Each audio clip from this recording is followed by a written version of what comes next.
لو ركبت قطر في يوم متأخر بالليل وخدت عربية فاضية عشان ترتاح، استنى شوية قبل ما تطمن، لأن في حكايات ناس بيحكوا إن في عربيات في القطر مش فاضية زي ما بتبان، ركابها موجودين بس مش بشر زينا.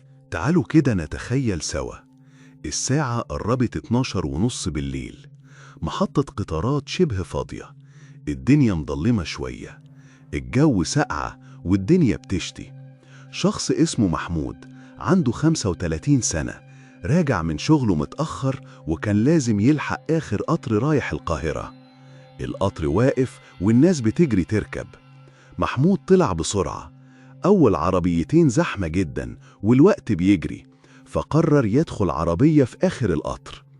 الغريب إنها كانت شبه فاضية، هدوء غير طبيعي.